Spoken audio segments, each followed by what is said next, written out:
Olá, muito bom dia, amigos, companheiros Ideal Espírita. Sejam todos bem-vindos a mais um vídeo, a mais um bate-papo. Semana passada estávamos falando sobre manifestações físicas, sobre mediunidade, né? E vimos que todas as maravilhas, todas as comunicações que existem, nada tem de maravilhoso. Da mesma forma que um adulto possa guiar a mão de uma criança para escrever, né? Os espíritos também podem guiar a mão do médium, né? Então o médium, no caso, é somente um instrumento para que o espírito exteriorize as suas habilidades, as suas ideias, né? O que ele tem para falar, o que tem para escrever. Muito bem, hoje terminamos o capítulo 15. Desculpem, hoje terminamos o capítulo 14. Semana que vem iniciaremos o capítulo 15. Hoje falaremos sobre obsessões e possessões. Item 45 ao item 49. Já aprendemos que nós somos imortais. O que perece, o que morre, é somente a carne. O corpo físico, a individualidade, prevalece. Quando um desafeto morre, é normal se ouvir menos um. Lê do engano, né? Menos um encarnado e mais um desencarnado. A morte não santifica ninguém. Se o encarnado tem uma índole durante sua vida, após o desencarne, ele continuará a seguir as fieiras do mal. No livro Roteiro, que foi publicado em 1952, Emmanuel, através da mediunidade de Chico Xavier, afirmou naquela época que quando o mundo contava com 3 bilhões de habitantes, havia um pouco mais de 20 bilhões de desencarnados conscientes. Ou seja, com a transformação de lá para cá, acreditam os autores espíritas que esse número pode variar entre de 3 a 5. Então, para cada encarnado, nós temos 3 a 5 encarnados trombando no nosso mundo do dia a dia, né? O termo obsessão, ele significa motivação irresistível para realizar um ato irracional, uma compulsão, apego exagerado a um sentimento ou uma ideia desarrazoada. Pois bem, no Espiritismo, o termo obsessão, ele se aplica à ação persistente, né? A ação persistente de um espírito mal no caso, que exerce sobre um indivíduo em diferentes níveis, desde a influência moral até a perturbação completa do organismo e das suas faculdades mentais. Se a nossa alimentação física for ruim, nossa resistência com certeza irá cair muito e ficaríamos suscetíveis de pegar uma doença. Assim como o corpo, o espírito também tem seu alimento. E se o consumo for somente de coisas negativas, este ficará também em sintonia com as forças negativas. Baixará o nível também. E para melhorarmos a nossa resistência física, necessitamos mudar nossa alimentação, ingerindo assim alimentos saudáveis. Para o espírito, não é diferente. Se estamos sofrendo alguma influência, é porque nossos hábitos, nossos pensamentos, a caridade, o perdão, a paciência, tudo depende do que nós estamos vibrando.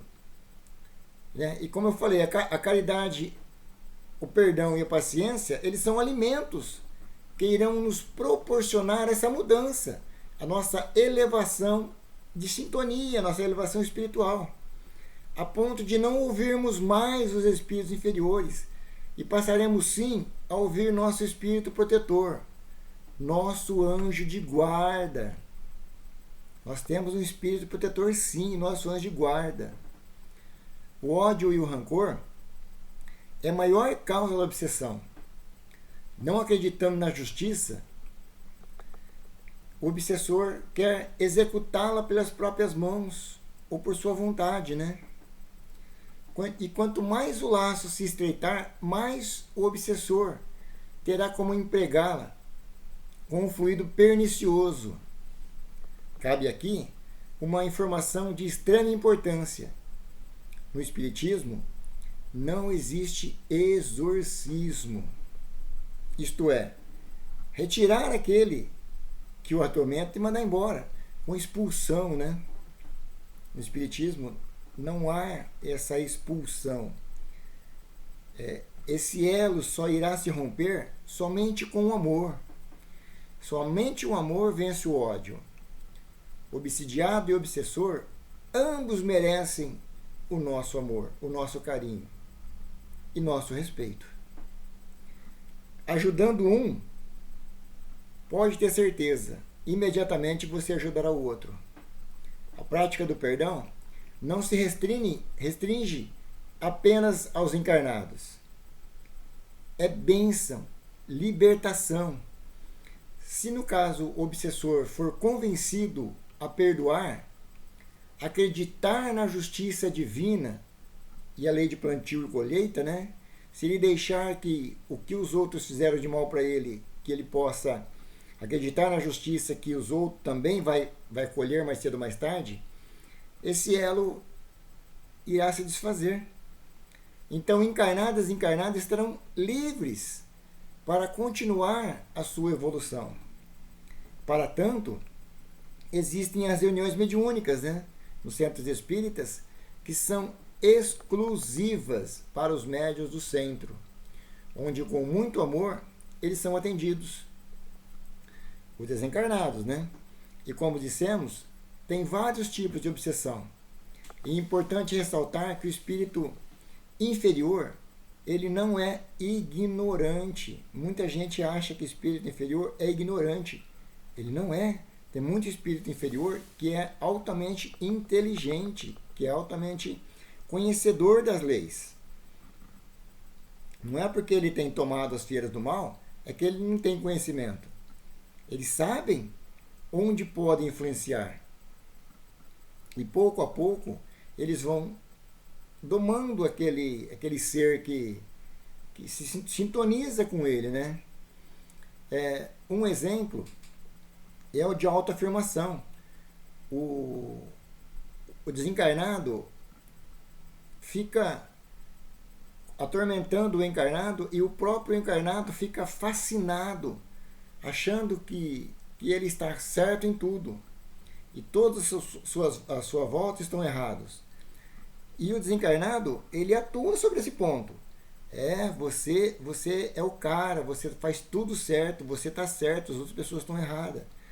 Eles inflam o nosso ego, né? Então eles sabem onde pegar em nós. Quando o encarnado não quer essa separação, ele não aceita isso, é muito mais difícil de acabar com esse envolvimento. Porque ambos estão lá com a mãozinha dada, né? Estão vibrando juntos. Em todos os casos de obsessão, a prece é o mais poderoso meio que se dispõe para demover de seus propósitos maléficos o obsessor. E a possessão? O que é a possessão?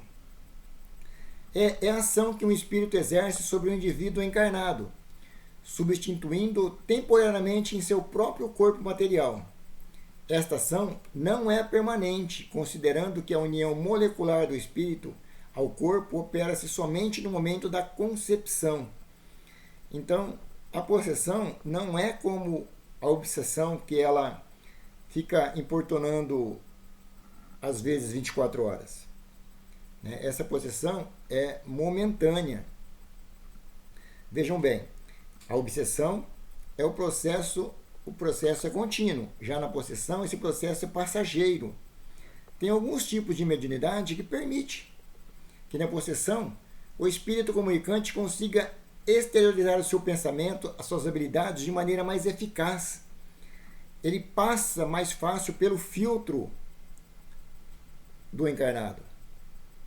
Então, essas habilidades elas vão sempre batendo na mesma tecla. O Espiritismo é a doutrina do raciocínio. Hoje, nós cada vez mais estamos longe dos fenômenos físicos. Hoje tudo está partindo para o lado do raciocínio. Nós temos que raciocinar, analisar o que está sendo transmitido.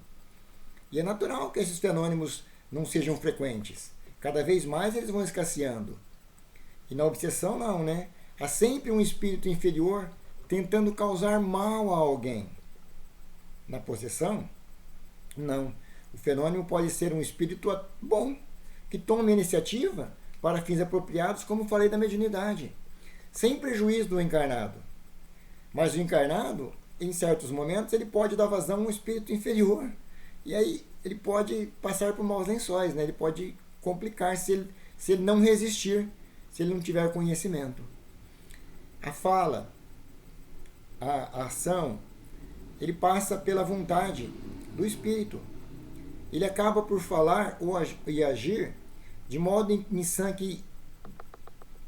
consciência, ele não iria falar. O espírito na possessão está tomando boa parte da vontade dele.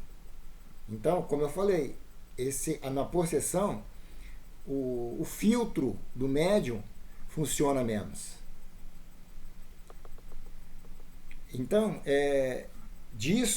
daí, se o espírito, o encarnado, não conseguir domar essa possessão de espírito inferior, ela pode ter consequências terríveis, originar doenças, distúrbios, né? E a ciência física, ela não irá conseguir saber o porquê, de onde vem essa doença. Porque não irá aparecer em resultados, né? Os exames não irá dar nada, não irá aparecer nada.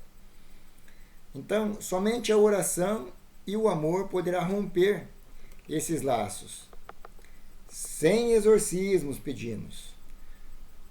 Se o encarnado necessita de oração, de auxílio, o desencarnado também precisa de oração. Tratando a todos como gostaríamos que fôssemos tratados, encarnados ou desencarnados. Desejamos a todos um bom dia, um ótimo final de semana e até semana que vem, se Deus assim o permitir.